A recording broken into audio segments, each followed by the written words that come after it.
Добро утро, почитувани гледачи, ново издание на емисијата Фактор здравје и на самиот почеток ја најавувам темата на која што утрово ќе разговараме. Зборуваме за најчестите заболувања на задниот сегмент на окото. Видот е нашето најважно сетило, но бројни заболувања и бројни проблематики може да се јават дури и кога нема да почувствуваме симптоми или пак симптоми можеби кои што ги игнорираме и занемаруваме. Зошто се важни редовните офталмолошки прегледи, зошто е важно навременото откривање на ваквите промени, бидејќи дел од нив може да предизвикаат доколку доцна се откријат и губење на видот.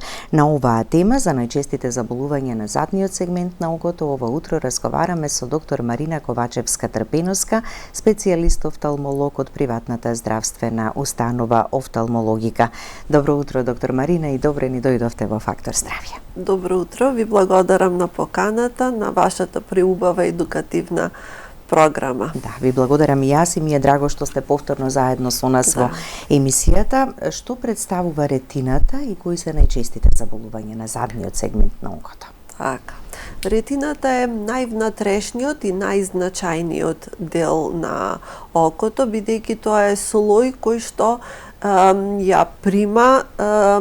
ги прима светлосните зраци и сликата на предметите што ги гледаме и понатаму преку нервните влакна, преку оптичкиот нерв до центарот за вид, каде што се обработуваат сите тие податоци. Има многу болести на ретината. Ете, на претходната емисија ваша разговаравме за макулата, се малце го прошируваме тоа на горе-долу на ретината.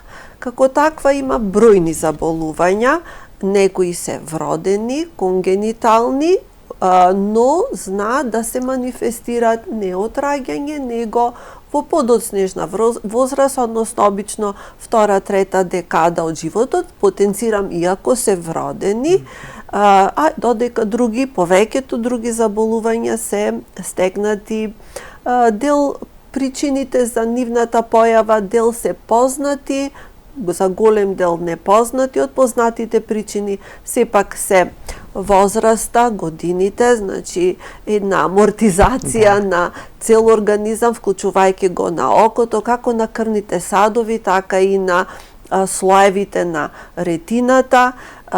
Тука би ги спомнала пред се оклузиите, односно тромбозите, запушувањата.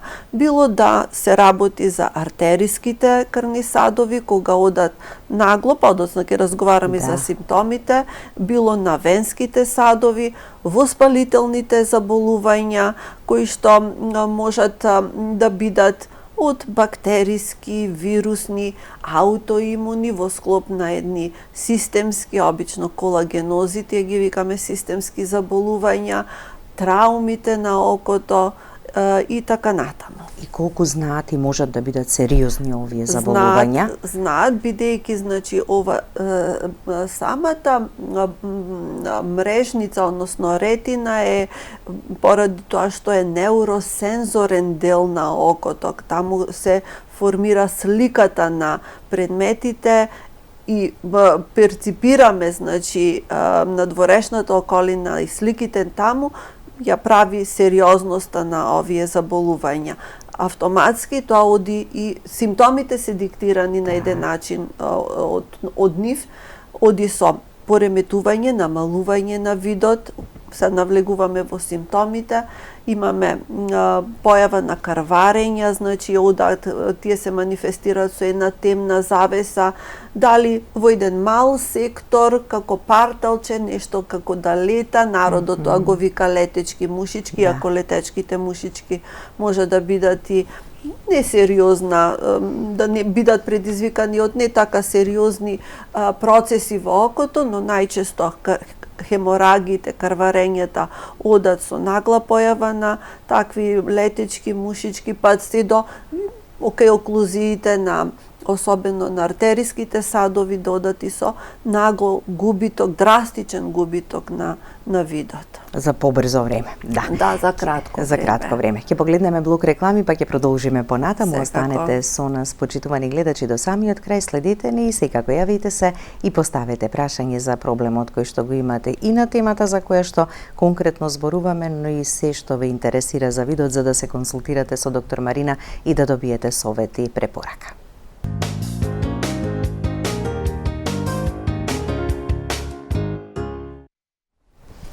За ретината и најчестите заболувања на задниот сегмент на окото, утрово во Фактор здравје разговараме со доктор Марина Ковачевска-Трпеновска, специјалист офталмолог од приватната здравствена установа Офталмологика.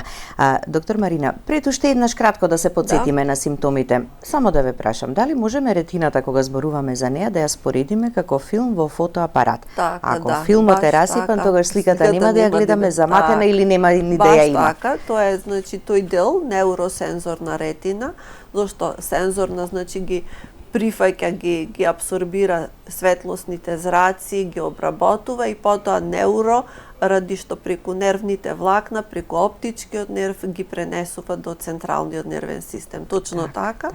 И затоа симптомите најчесто се забележливи. Така, да. Кои се, можеме ли пак накратко да се подсетиме и колку се сериозни тие симптоми? Симптомите најчесто може да бидат во вид на појава на светки, како најбезопасни да речам од страна на пациентот, не така, не се манифестира со намален вид, него во одреден сектор како повремени флешови гледа обично странично, кратко траат, па после се повторуваат и често пациентот мисла дека не е нешто сериозно, бидејќи видот во тој момент не е загрозен. Меѓутоа, тие се сепак за нас, офталмолозите, можда и најбитни симптоми, најважни, на кои што треба да им обрнеме внимание и да ги подучиме пациентот да веднаш во тој случај да се јават на преглед, бидејќи тоа се знаци на така наречено влечење или тракција на ретината. А тоа може да резултира понатаму со кинење, руптура или дупка на ретина, која што ако не се забележи, не се диагностицира навреме и не се третира од страна на офталмолозите, може да ни доведе до сериозно загрозување на видот, појава на така наречена аблација на ретина, односно одлепување на ретина, кое што веќе доколку настане мора понатаму хирушки да се третира. Други симптоми се појава на летички мушички, парталчиња, релативно чести симптоми, има и кај помлади пациенти, почесто ги има кај пациенти со миопија, кратковидост, ги има кај возрастните доста често, како и тоа е како летички мушички, односно тоа народскиот назив е на тие промени летички мушички со различни форми и големини. Реков може да бидат безопасни, бидејќи тие се промени во стаклестото тело.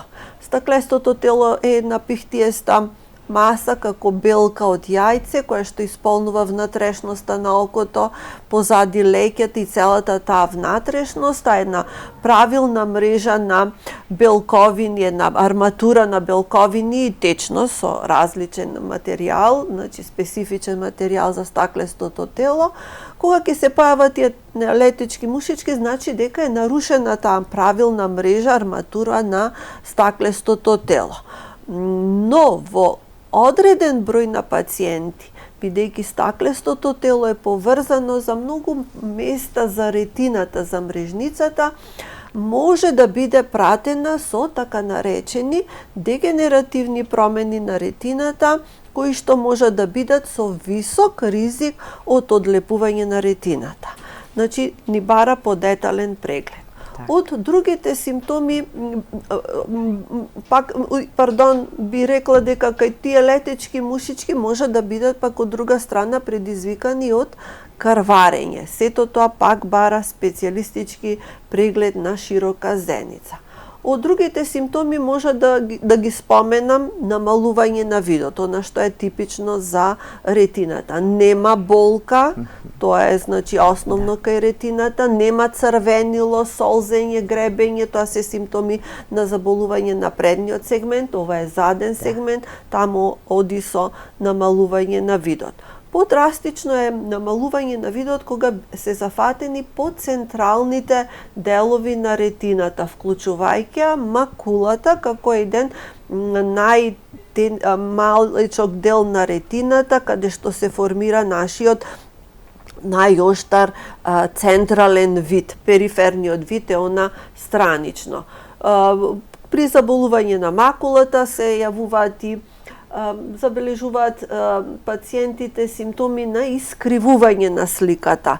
Значи една врата, некој предмет кој што знае дека има правилна форма, тие го гледаат искривено. Други симптоми се да гледаат, да ги забележуваат предметите помали или поголеми, во зависност од тоа дали имаме едематозни, воспалителни процеси во ретината или не. И најстрашен или драстичен пад на видот, драстичниот пад, тоа се обично кај артериските оклузии, односно запушување на артериите на окото, каде што третманот е ургентен, би рекла можеби во првите 24 часа. Така. И кој било од овие симптоми, ако некој ги почувствува, треба веднаш да се јави да направи преглед. Дали основниот стандарден преглед е доволен или потребен е дополнителен со преглед на очното дно, со ширење на зениците и со... Стандардниот основниот преглед е основа, значи тој е недоволен, значи за овие симптоми, Тој е секогаш присутен и рутински кај одредување на диоптрија, кај особено за близина кај пациентите, ете црвенило и така натаму. Меѓутоа, нормално секој преглед го определуваме, типот на прегледот, она што содржи прегледот, се базира на симптомите и тегобите. Иако некогаш во праксата изненадува да, еве конкретно имав претходната недела пациентка ради диабет, значи каде што знаат повеќето, се едуцирани дека диабетот ги оштетува ретината, доаѓа ради рутински преглед, а случајно при тој рутински, односно веќе бараме нели промени на окото, на ретината од типот на диабетична ретинопатија или макулопатија, па знае да се откријат баш тие асимптоматски, би спомнала сега и во однос на симптомите, ретко имаме и асимптоматски руптури или асимптоматски дегенерации со висок ризик. Баш претходната недела пациентка, ви кажувам, која што доаѓа за ширење на зениците ради промени од диабетот, да пронајдеме руптура и дегенеративни промени со висок ризик од одлепување на ретината. Кој што не дале симптоматологија, никаква промена и не е свесен пациентот. Значи, задолжителен преглед при болести на задниот сегмент на окото, особено кога очните медиуми се прозирни, во смисла тоа се однесува да пациентот нема напредната катаракта, бидејќи кај катарактата, како што пациентот не може да гледа јасно надвор, ние како офталмолози не можеме да видиме внатре, така? Значи, задолжителен е преглед на широка зеница и тој преглед продолжува се остварува со најдобро со така наречена Голдманова лупа или лупа со 3 огледала, или со индиректен офталмоскоп, повторно со лупи, за да се види целата внатрешност на окото. Додека кај полузаматени, заматени медиуми, дел не можеме тоа да го оствариме, во тој случај задолжителен е ехографскиот наод, Б-ехографијата и така натаму.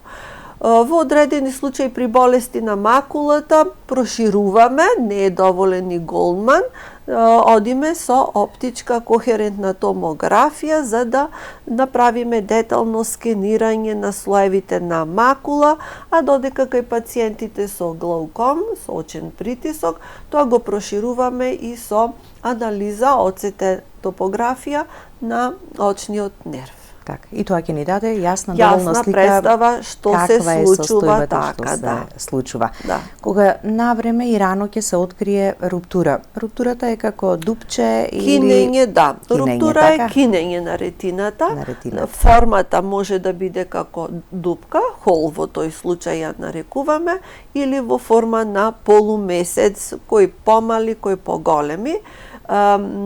Може да бидат најчесто се симптоматски, значи одат со претходно кажаните светки, ако има хемораги, одат со парталчиња, летички, мушички, кои што му се појавуваат кога е побелно крварењето, тогаш оди со голема маса, значи пациентот тоа го забележува со една голема темна дамка, па дури целосно губиток на видот, значи пак ќе речам зависно од интензитетот на хеморагиите, така што во тој случај пак пристапуваме кон ехографијата. Кога навреме ќе се открие таа руптура, бидејќи таа руптура потоа предизвикува одлепување на ретината, но пред да се случи тоа, што всушност здобиваме со таа рана интервенција и рано откривање? Навреме, самите симптоми бараат ургентност, значи веднаш да се јави, секогаш значи и сум ги третирала руптурите со ласер, третманот е ласерски, треба да се повторуваат прегледите, зашто некогаш и самата хеморагија, ако не е така обимна, сепак знае да ни го маскира, да не биде така видлива руптурата, самото место на кинење на ретината. Ние припишуваме лекарства, значи даваме при хеморагии било како вид на капки, било таблети, одиме на чести контроли, зависно од пациент до пациент, дали тоа на дневно или на неделно ниво повторни контроли, бидејќи се очекува едно мало разбистрување од терапијата на тие хемораги, за да може следно да видиме, секогаш помислуваме, барем јас помислувам на руптура и на чести контроли, додека не бидам сигурна дека е се во ред. Третманот е ласерски. Низ руптурата, низ тоа мало место, бидејќи ви спомнав дека имаме течност во стаклестото тело, таа течност влегува низ тоа место на кинење на ретината и постепено ја одвојува ретината од подлогата. Тоа е всушност аблација на ретина. Како една, ете го дословно цунами, па полека како една поплава, таа постепено ја подига и се шири према центарот на окото, према макулата, и тоа пациентот го забележува како губиток на видот, како една сенка која што постепено се проширува и станува се поголема и поголема. Веќе кога ќе настане аблација, тешко не може да се направи лазер. Тогаш само оперативен затвор. И затоа велиме лазерот, за да не дојде до хируршка интервенција. Така, целта на лазерот се прави, а има многу видови на лазер, и во овој конкретен случај се прави аргон лазер.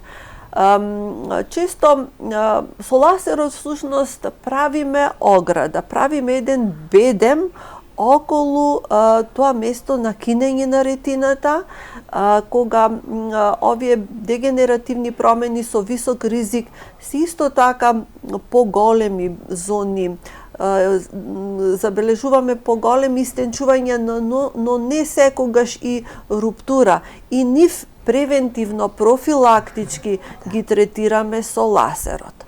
Со лазерот, значи, правиме бедем, ограда околу нив, 2-3 реда, тоа се точкасти, мали формации со лазерот со големина од микрометри, 2-3 реда се зависно, значи, гледаме да ги заобиколиме од сите тие страни, и целта е да се заштити останатата ретина, да не се прошири аблацијата, односно да не настане аблација, да не се загрози видот. Освен аргон лазерот, постојат и други? кај руптури на ретината ласерот. Имаме во медицината и во офталмологијата многу видови на ласери, други видови на ласери, но конкретно кај болестиве на ретината, кај руптуриве е аргон ласерот, додека, например, кај болести на макулата е така наречениот жолт ласер или нискофреквентен ласер, каде што се емитира многу мала енергија за да не се оштети макулата, а во оние случаи, резервиране за оние случаи каде што овие инекции, анти-ВГФ инекциите кај болести на макулата не покажале соодветен успех или ретки случаи, пример бремена жена, доилка, каде што е контраиндициран, каде се контраиндицирани тие инекции. Така, да. Кога зборуваме за ласерот и други состојби кај кои што нели се применуваат, интравитреалните инекции, така можеме да позборуваме и за нив? Може, секако. Интравитреалните инекции се доста често применувани, тие се претежно резервирани за болести на макулата, најчесто за влажната форма на сенилна дегенерација на жолтата дамка, потоа се применуваат кај оклузите, венски оклузии, каде што имаме зафатеност на макулата и кај диабетот, односно диабетичката макулопатија. Многу поретко инекциите можат, анти-ВГФ терапијата може да се користи и кај други заболувања, иако е декларирано дека тие се овие три состојби се применуваат, меѓутоа имаме многу ретки состојби каде што е проширена индикацијата. Апликацијата е релативно безболна, се става локална анестезија, со многу мала игла од најчесто 27 гоџи, тоа србите така знаат да речат убодот комарец, значи колку е мала таа игла, се на посебни места, безбедни места на окото, каде што нема опасност да му нанесеме да го загроземе видот на пациентот, се аплицираат, убодот се нанесува и се убризгува лекот. Целта е да се спречи понатамошно влошување, односно целта е да со тој васкуларно ендотелен фактор се продуцира при овие болести еден фактор кој што доведува до создавање, пролиферација на нови крвни садови. Меѓутоа тоа не е добра состојба за окото. Тие крвни садови, нивните ѕидови не се така цврсти, тие спонтано самите пропуштаат, се доста порозни, пропуштаат течност и крварат, се јавуваат хемораги и тоа резултира со драстичен пат на централниот вид. Значи, кога сакаат да видат нешто јасно, сите ние гледаме низ тој дел, низ макулата, центарот. Значи, во центарот кај нив се јавува една темна дамка, додека странично тие секогаш забележуваат што има.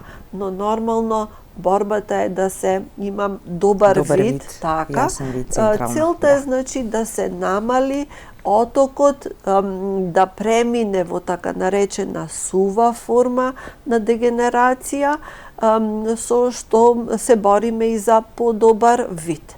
Бидејќи ако се остави целосно тој централен вид ќе се изгуби. Не е трајно, не е доволна една инекција, може би само кај така. Може би оклузивните болести на окото, кај тромбозите, може да е помала често потребата од инекции, може би некогаш кај одредени пациенти една или две, но најчесто се потребни многу апликации. Ударната доза е една инекција месечно, последователно 3 месеци узастопце. Тоа е основна доза. понатаму се прават контроли. Контролите задолжително офаќаат оптичка кохерентна томографија на макулата, бидејќи таа е всушност каде што ни дава целосна проценка дали има ефект терапијата или не. Не е доволно само виднатаоштрина. Ако ни покажи најмал знак дека има подобрување, треба да се продолжи. Понатамошната фреквенција на апликација на инекциите е индивидуална. Так. Дали ќе треба на 2-3 месеци, сепак тоа го диктира наодот од оптичката кохерентна томографија на макулата. Така, и кај секој пациент различно, затоа малку повеќе трпеливост, малку поголема упорност, од едно нешто аплицирање не можеме да го постигнеме ефектот. Следува уште еден блок реклами, па ќе продолжиме понатаму, останете со нас до самиот крај.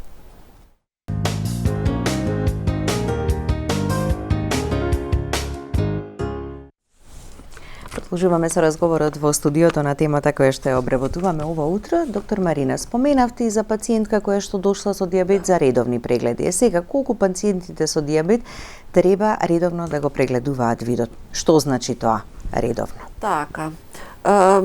И преглед на очното дно, комплетен целост. Да. Треба да се направат барем на година-две пациент кој што веќе му е диагностициран дијабет. Статистиката покажува дека после 10 годишно траење на дијабет, независно како тој го регулирал или одлично го регулирал, дека во 90% случаи, значи после 10 години се очекува некоја форма на дијабет. Го разграничуваме дијабетична ретинопатија, значи на ретината и на периферијата на окото, и дијабетична макулопатија, баш на зафаќање на макулата. Треба да спомнеме дека кај јувенилниот дијабет најчесто оди со зафаќање на макулата, така што значи треба поредовни прегледи.